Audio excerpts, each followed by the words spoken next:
राज्यभरात अवकाळी पावसामुळे शेतकऱ्यांचं मोठ्या प्रमाणात नुकसान झालंय। कृषी मंत्री माणिकराव कोकाटे नाशिकच्या दौऱ्यावर होते आणि तिथे शेतकऱ्यांनी कर्जमाफीबाबत प्रश्न विचारला तर माणिकराव कोकाटेंनी शेतकऱ्यांना सुनावलेलं आहे की 5-10 वर्ष कर्ज भरत नाही, कर्जमाफीची वाट बघता आणि कर्जमाफी झाली की साखरपुडे करता, म्हणजे पैशाचे अशा प्रकारे वापर करता, अशा प्रकारे शेतकऱ्यालाच कृषी मंत्र्यांनी सुनावले। माणिकराव कोकाटेनं भांग पिऊन किंवा दारू पिऊन बयान देऊ नये। पहिली गोष्ट, कर्ज का वाढलं याचं कारण सरकार आणि सरकार आहे, लक्षात घ्या। तुम्ही सांगा, तुम्ही जर खऱ्या आम्ही पाहतोय या शिवाजी महाराजाचे आणि महाराष्ट्राचे बाबासाहेबाचे पाईक असाल आणि त्याचं रक्त तुमच्या धामण्यातून वाहत असाल तर माफी मागा पहिले माणिकराव। तुम्ही जर कांदा निर्यात बंदी केली नसती तर आम्ही तुम्हाला कर्जमाफी मागितली नसती। तुमचं काय धोरण होतं? Make in India, made in India. तुम्ही सांगा, या देशातलं लोखंड निर्यातीला परवानगी आहे, या देशात फॅक्टरीमध्ये जो माल निर्माण होतं ते तुम्हाला विदेशात पाठवता येतं, मग आमच्या कांद्याला तुम्ही निर्यात बंदी का करता? जर कांद्यावर निर्यात बंदी केली नसती तर कांदा उत्पादक शेतकऱ्याला कर्जमाफ होण्याची वेळ आली नसती। तुमच्या धोरणामुळे आमचं मरण आलं। हे कितपत योग्य आहे की शेतकऱ्यांना म्हणायचं की 5-10 वर्ष तुम्ही कर्ज भरत नाही, कर्जमाफीची वाट बघता आणि कर्जमाफी झाली की लग्न साखरपुडे करता? कर्जमाफीपेक्षा माणिकरावले माहित नाही, त्यांनी आमने सामने यावं। तुमच्या सरकारनं, काँग्रेस असते का भाजपनं, या शेतकऱ्याला लुटलं किती? साधं सोयाबीनचं उदाहरण सांगतोय।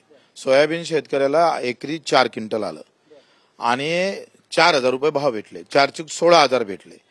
आता 1 क्विंटल एका एकरात जर मला सोयाबीन हाती घ्यायचं असेल तर एक माणूस जरी पकडला तर त्याला 6 महिने राबावं लागलं, म्हणजे 60,000 रुपये त्याचे मजुरीत गेले आणि पैसे 16,000 आले।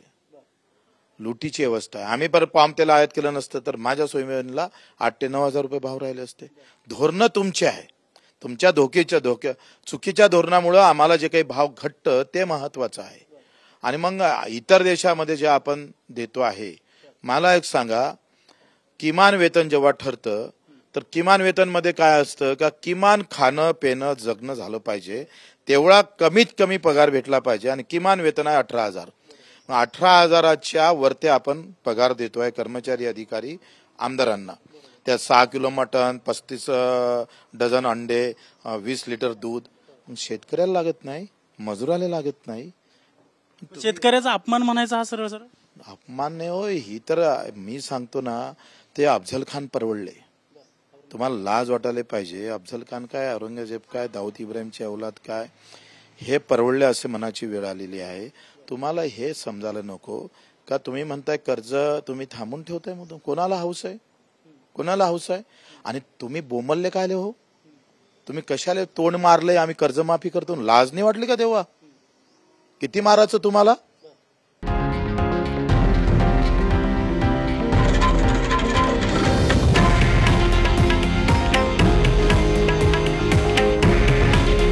हे आहे देशातील नंबर 1 न्यूज नेटवर्क आणि आपण पाहत आहात TV9 मराठी। काळजी तुमची, हित महाराष्ट्राचं।